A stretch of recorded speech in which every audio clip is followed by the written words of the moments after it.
Hey, Julie, good to see you. You too. So we're almost 2 weeks removed from the start of the Green Mountain Fall Songwriting Retreat, which we hosted late September. So, what are your initial thoughts and impressions coming off that retreat? Oh my gosh. So even like 2 weeks later, I feel like I'm still thinking about it because we had such a good time. For me, I think being able to unplug, leave our phones behind, and just take 48 hours or so to focus specifically on songwriting was such a wonderful experience and something that we just don't get to do in our day to day lives. Not to mention, we were surrounded by this incredible beauty. Vermont is absolutely stunning, especially in the fall.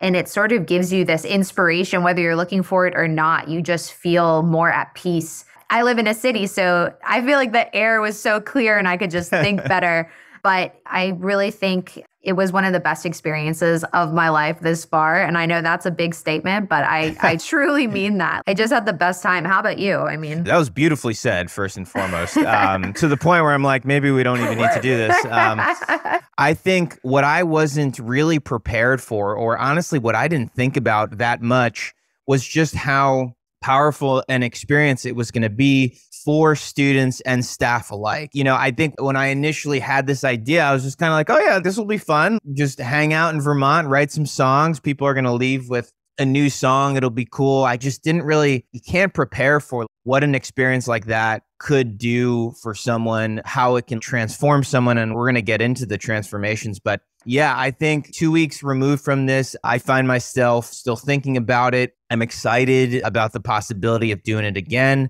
thinking about things we could do differently for next time. And I think we're both very fortunate. We've been able to do a lot of cool shit with our music careers. For me, this was definitely top 5, possibly top 3 for sure.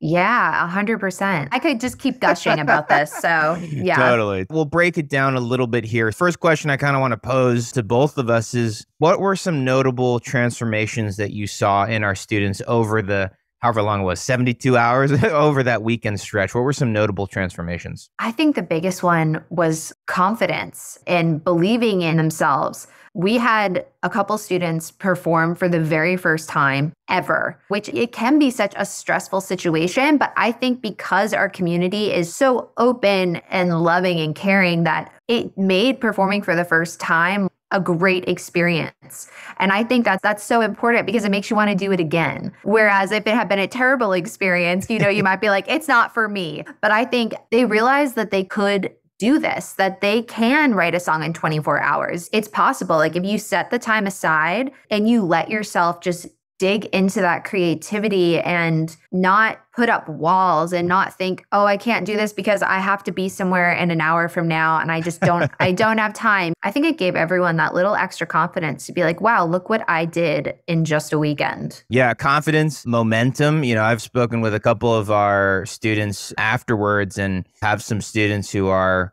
continuing to write, continuing to fill out the journals that we gave them. Everyone got like a personal journal that we use. And because we unplugged, we were doing a lot of pencil to paper type of exercises. So yeah, some momentum. I think that was definitely played a part in the transformation. To piggyback off what you said, Julie, a couple students who had never performed, also had a couple students who had performed before, but they had never performed an original. Yes. And if you are a performer, you know that there's a little bit of a difference there, right? If you're performing Third Eye Blind covers versus playing your own songs, it hits a little bit different. One is not better than the other necessarily, but it's just a different experience. And so I thought that was another really cool transformation as well. And that's another thing that I've realized through my journey with coaching that I honestly didn't think about so much with the retreat. It's such a short period of time, right? I was like, what can happen in such a short period of time? But one of the things is that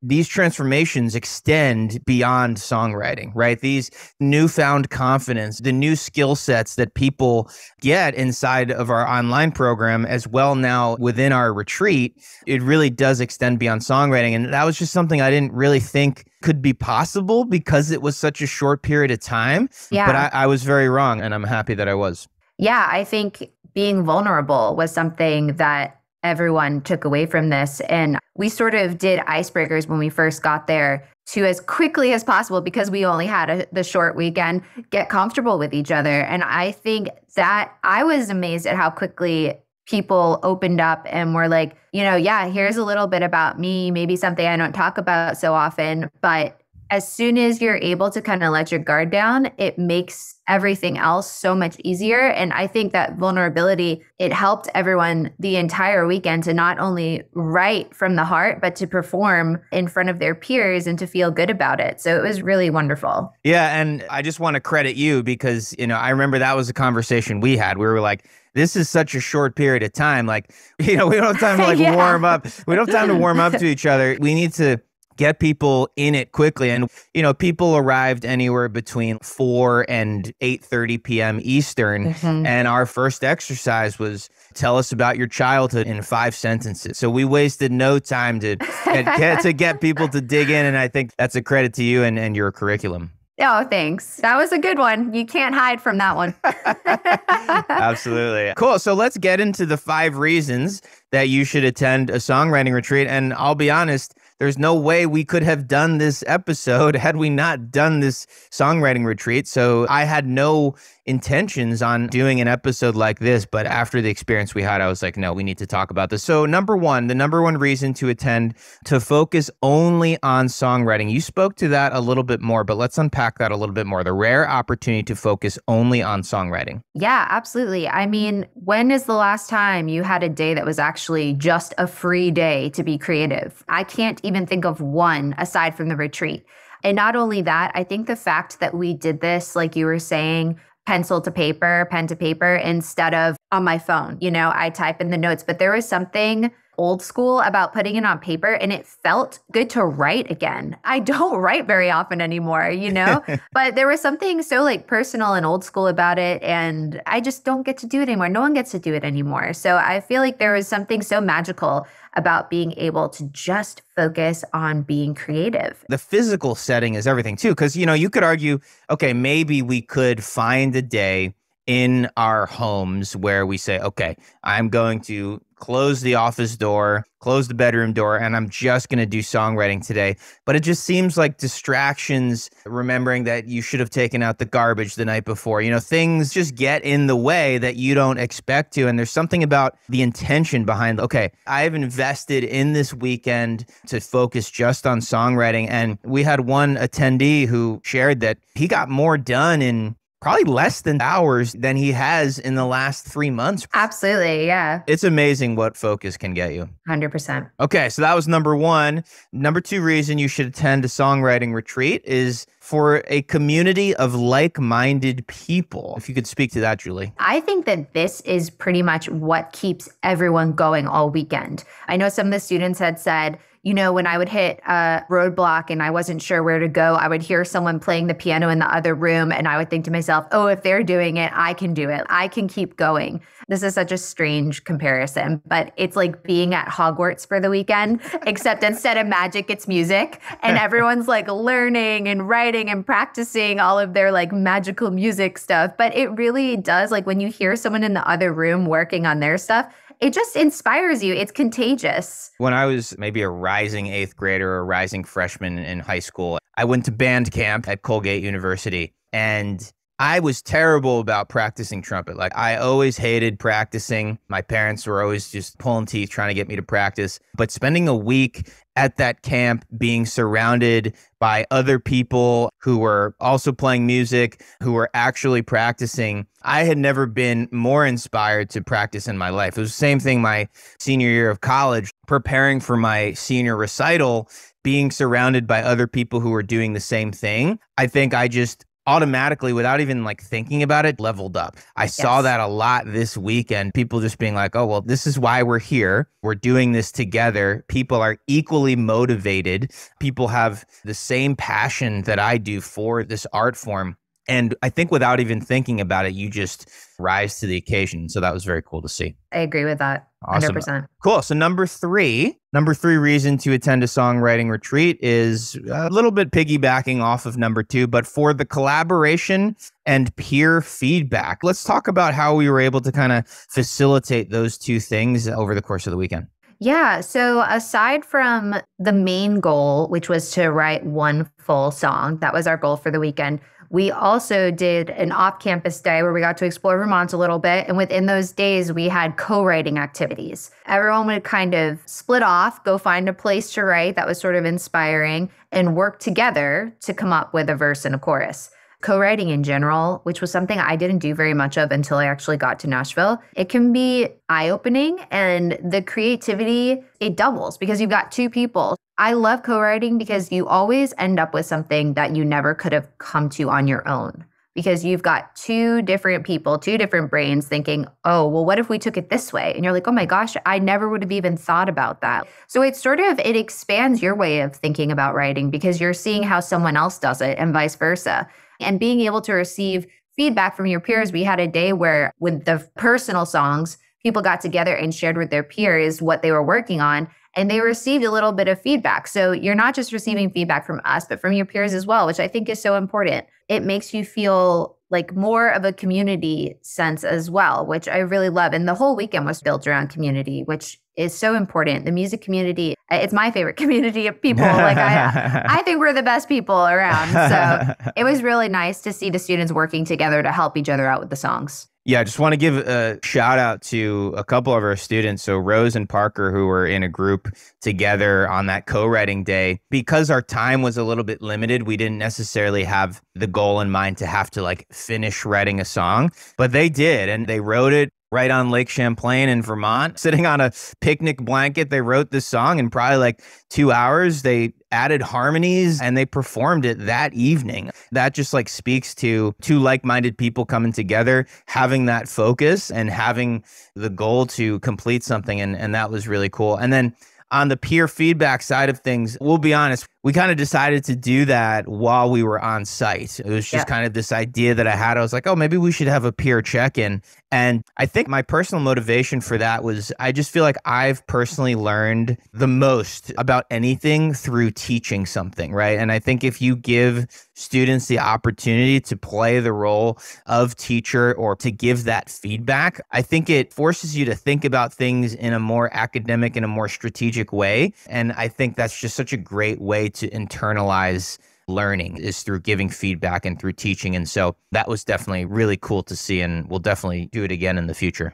Absolutely. Cool. Okay. So number 4 reason to attend a songwriting retreat is to do something scary and out of your comfort zone. We talked a little bit about this already, but yeah, if you could speak to that. Yeah. So honestly, I was inspired by every student who showed up because I've never done anything like this on my own. I don't think I would be brave enough to, because it's an insecure position to walk in someplace and to be like, okay, I'm here to learn. I'm not a professional at this. I'm coming in to make mistakes and to possibly write a terrible song. I don't know what's going to happen, but I'm going to do it anyway because I want to be better at this.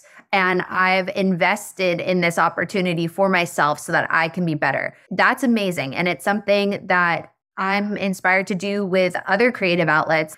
I've always wanted to learn how to draw, and I've never been good at it. But now I'm thinking, like, I wonder if I could do like a retreat somewhere and just go learn to draw and put myself in that really scary situation and just do it anyway. I was so inspired and impressed and just so proud of everyone who came on this retreat, because we got someone flying in from Seattle, Florida. You know what I mean? Like they're going long distances to believe in themselves. I was like, this is awesome. Totally. Could not agree more. And it's a little bit overplayed, but you can't be comfortable and grow at the same time. And we set the tone in the beginning of giving people that expectation. Hey, there's going to be moments that are uncomfortable when it comes to your songwriting, when it comes to putting yourself out there this weekend, and to expect that there are going to be moments where you are out of your comfort zone. And, you know, speaking with a couple of our students after the fact, there definitely were a lot of nerves. And I think sometimes people do a good job of hiding some of those nerves, but I think on the other side of it, there was just a lot of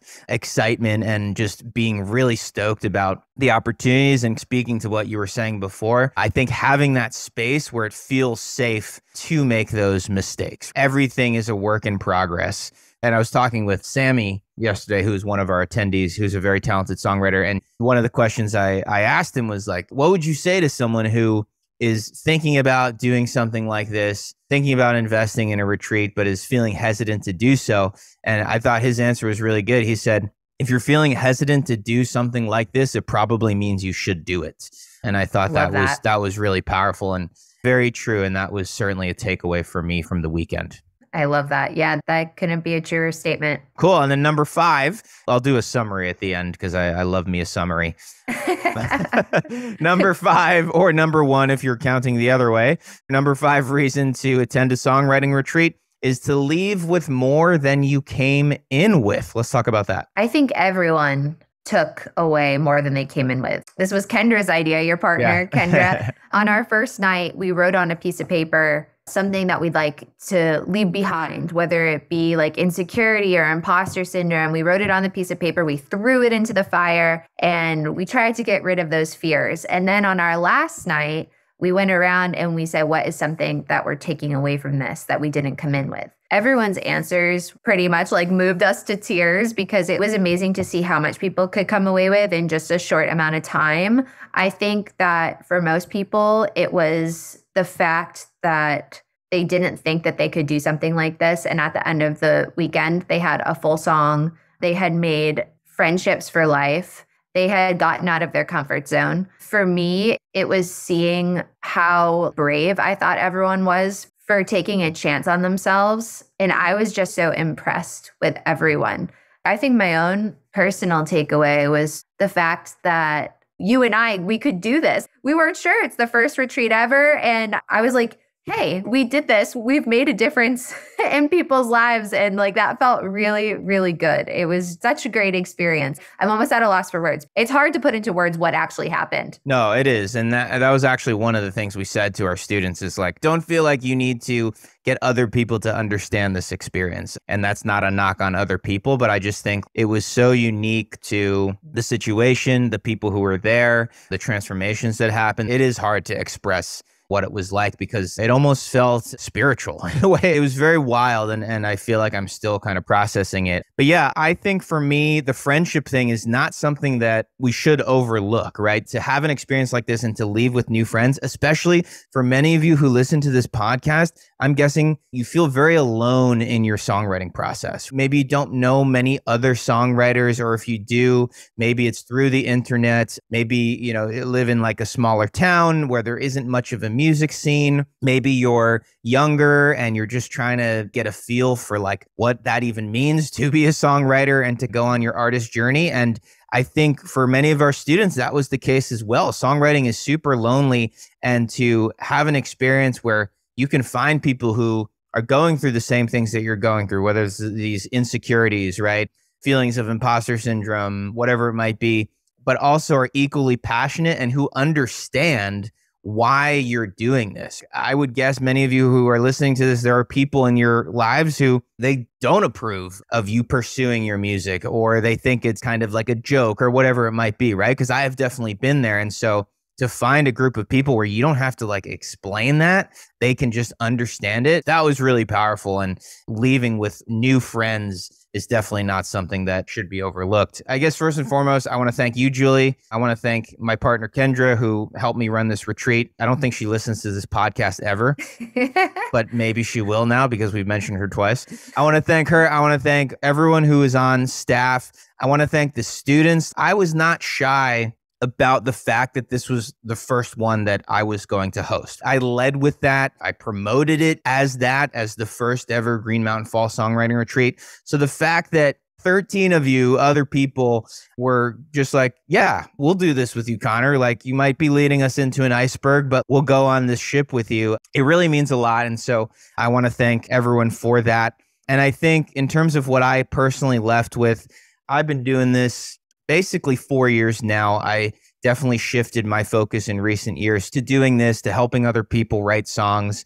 And it just really felt like this past weekend, or I guess 2 weekends ago now, at the time of recording this, was a moment of validation for me and a moment of realization where I was like, oh shit, this is real. It almost felt like everything kind of led to that moment, at least for now. It was a real marker for me. And you mentioned confidence earlier and people leaving with confidence. I definitely, on a personal note, and I don't usually like to make this podcast about me and what I do, but it really felt like I left with an increased confidence of what we're doing, you and me, Julie, is important and is really powerful. And so it really was a tremendous experience. And I thank everyone who was involved. And let me just, on everyone's behalf, thank you for having the courage to go ahead and do this. And there's a lot of stuff that goes into planning a retreat that has nothing to do with the music at all. And you handled all of that so well. You did all of the research to make it happen. Yes. And we all appreciate you for making it happen, because I think for all of us, it was one of the best experiences thus far. Totally. Yeah. We're already talking about the next one. I think there's part of me that thinks about that and feels like it's a daunting undertaking, but the experiences that you have in life, I think, are always going to be more valuable than the things you buy. And to be able to facilitate that and in turn grow ourselves as mentors, I think it's too good of an opportunity to pass up. So yeah, I'm excited for the next one. I am too. And if you're listening to this and you're thinking about it, please reach out and ask us any questions that you'd like to know. I think that you will have the time of your life, because I know we did. Awesome. So yeah, Julie, I always want to make sure that people can connect with you. They can connect with me. So if people want to reach out, ask you questions about the retreat, maybe find a little bit of your music, where can they find you? And we can end it there. Absolutely. Just go to julielavery.com. That's it. You can find all my socials. You can send me a message. I'd love to hear from you. Awesome. Sounds good. Thank you so much, Julie. This was a lot of fun, and talk to you soon. All right. Talk to you soon.